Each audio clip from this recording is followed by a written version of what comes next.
वे लोग जो भगवान में पूरी आस्था रखते हैं, उनसे अक्सर पूछा जाता है कि यदि वास्तव में ऊपर वाला है और उसका हाथ आपके सिर पर है, तो बताओ भगवान दिखाई क्यों नहीं देते?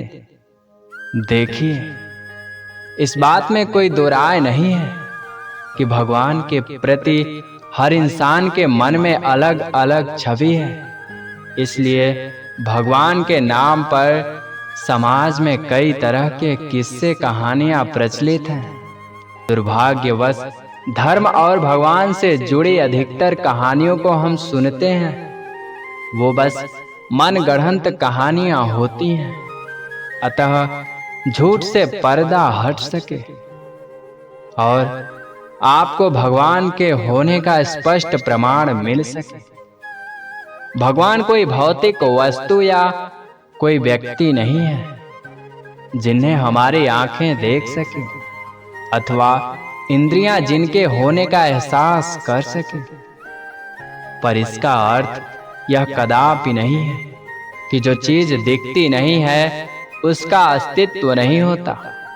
उदाहरण के लिए हम सभी को भीतर एक बेचैनी होती है जो दिखाई तो नहीं देती, पर वो है।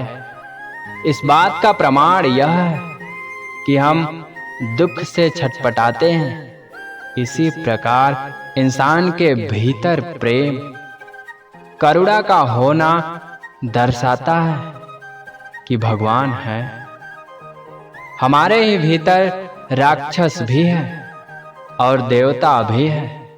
इस बात का प्रमाण यह है कि भीतर का आलस्य, लोभ, वासना हमें लगातार गलत कर्म करने के लिए प्रेरित करते हैं। और वहीं हमारे अंदर प्रेम, करुणा और सच्चाई के रूप में साक्षात भगवान भी हैं, जो हमें झूठ के सामने सर न झुकाने और अच्छा इंसान बनने की मिसाल देते हैं। इसलिए वे लोग बड़ी भूल करते हैं जो भगवान को अपने से बाहर का अवतार मानते हैं और समझते हैं कि भगवान कोई दिव्य शक्ति है। नहीं, भगवान भीतर ही है। अगर सच्चाई के सामने सर झुक जाता है, भीतर से प्रेम उठता है, तो समझ लीजिए भगवान की अनुकंपा आप पर ही है। लेकिन अपने लालच और स्वार्थ के खातिर बुरे और झूठे लोगों के सामने भी झुक जाते हो, तो समझ लीजिए आप राक्षस की पूजा कर उसे भोग लगा रहे हैं। आत्मज्ञान की कमी के कारण मनुष्य पूजा पाठ करने के बावजूद जीवन पर्यंत दुखी रहता है। अधिकांश लोग देवी देवताओं की पूजा, आरती, उपासना तथा अन्य विधियां मात्र इसलिए करते हैं ताकि उनकी मनोकामना पूर्ण हो सके। उदाहरण के लिए किसी का लक्ष्य अधिक पैसे देने वाली नौकरी प्राप्त करना है। अब अपनी इस इच्छा को हकीकत में बदलने के लिए यदि वह भगवान को प्रसन्न करने की विधियां अपनाता है और नौकरी पाने की दिशा में मेहनत भी करता है, परिणाम स्वरूप उसे अंततः नौकरी मिल भी जाती है। अब चूंकि मनुष्य की इच्छाएं तो असीम हैं, अनंत होती हैं, अतः एक इच्छा जैसे ही पूरी होती है, कुछ ही समय के बाद उसे एहसास होता है मन अब किसी और चीज को पाने के लिए बेकरार है। अतः वो इंसान जिसे पहले नौकरी चाहिए थी, अब उसे लगता है मुझे शांति और चैन किसी जीवन साथी के होने से मिलेगी। अतः अब वह सुंदर पत्नी प्राप्त करने हेतु भगवान से प्रार्थना करता है। इस तरह इच्छाओं का खेल जीवन भर चलता रहता है। और जो व्यक्ति अपनी इच्छा पूर्ति के लिए जितना देवी देवताओं को प्रसन्न करता है, उतना दुखी हो जाता है, क्योंकि सुख वो मीठा रस है जो आपको पल भर के लिए मिलती है, लेकिन उस सुख को पाने के बाद पीछे पीछे दुख भी चला आता है। इसलिए जो इंसान सुख के लिए जितना लालायित रहेगा, उतना अधिक दुख उसका पीछा करेगा। यदि भगवान से आशय आपका किसी दिव्य शक्ति से है, किसी आसमानी सत्ता से है, जिसके अनेक हाथ, सिर पर सोने का मुकुट, हाथों में त्रिशूल है, जैसा चित्रण हम प्रायः टीवी सीरियल में देखते हैं, तो ऐसे भगवान का प्रकट होना संभव नहीं है। भगवान से आशय उस व्यक्ति से है जो तुम्हें सच्चाई तक पहुंचाने में मदद करे, जिसकी बातें सुनने से मन में शांति होती है, जो आपके भीतर के डर, लालच को कम करके आपको निडर जीवन जीने के लिए प्रेरित करे, जो आपके भीतर प्रेम और करुणा जागृत करे, तो समझ लीजिएगा वह व्यक्ति ही आपके लिए भगवान है। अब चूंकि यह सब कुछ मात्र एक गुरु ही कर सकता है, इसलिए गुरु को भारत ने भगवान से भी ऊंचा कहा है। अगर जीवन में मिल जाए ऐसा सच्चा गुरु जो आपको एक घटिया इंसान से बदलकर एक बेहतर सच्चा इंसान बना दे, अब ऐसा गुरु ढूंढना थोड़ा मुश्किल जरूर है, लेकिन इरादा आपका सच्चा और नेक हो तो जरूर परमात्मा आपकी मदद करता है।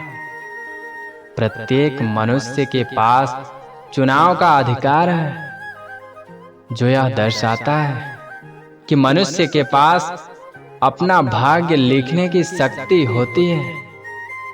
वे लोग जो अपनी हालत के प्रति संतुष्ट नहीं होते, वे अपना जीवन बदलने का प्रयास करते हैं और उन्हें सफलता भी मिल जाती है। लेकिन दूसरी तरफ जिन्हें अपने वर्तमान जीवन में ही आनंद आने लगा है, फिर ऐसा इंसान नहीं बदल पाता। देखिए, कुछ अपवादों को छोड़कर जैसे मरने और पैदा होने और कोई अकस्मात घटना के अलावा प्रकृति हमें पूरी यह छूट देती है कि हम जैसा चाहें वैसा जीवन जिएं। हम चाहें तो ना समझे झूठा जीवन जी सकते हैं, और यदि हम चाहें तो सच्चाई, बोध से परिपूर्ण जीवन भी जी सकते हैं।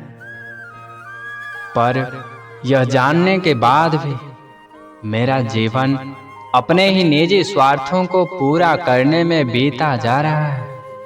मेरे मन में लालच और डर बढ़ता जा रहा है। फिर यह फैसला लेना कि अब मुझे शांति से जीवन जीना है और सत्य के रास्ते पर चलना है, मन को बड़ी तकलीफ होती है। अतः वे लोग जो इस तकलीफ को सहन नहीं कर पाते, ऐसे लोग व्यर्थ का जीवन बिताने में मजबूर हो जाते हैं और फिर वो कहते हैं कि सब कुछ भगवान के भरोसे ही होता है। ऐसे आलसी और डरपोक लोगों को जिंदगी बड़े कष्ट देती है। ईश्वर कोई भौतिक वस्तु या कोई व्यक्ति तो नहीं है जिन्हें मनुष्य द्वारा खुले नेत्रों से या मन की कल्पना के माध्यम से देखा जा सके। अगर मन किसी की कही गई बातों को, सामाजिक मान्यताओं को आंख बंद कर मान लेने के बजाय उस बात के पीछे का सच जानने के लिए बेकरार होता है। भीतर कुछ ऐसा है जो ये कहता है कि जिंदगी हमें मात्र अपना पेट चलाने के लिए नहीं मिली। जीवन में लोगों की भलाई के खातिर कुछ अच्छा करने का भाव आता है।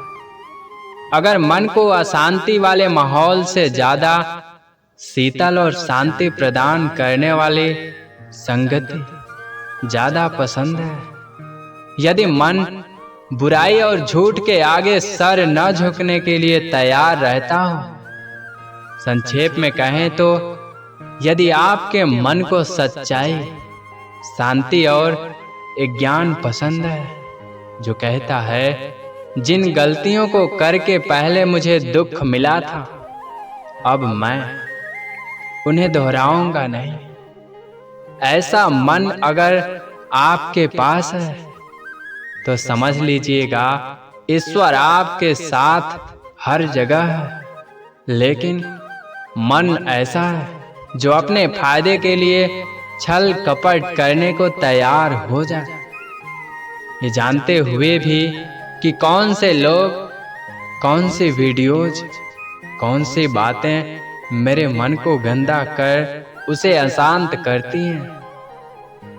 फिर भी मन उसी दिशा में जाता है तो समझ लीजिएगा राक्षस भीतर बैठा है।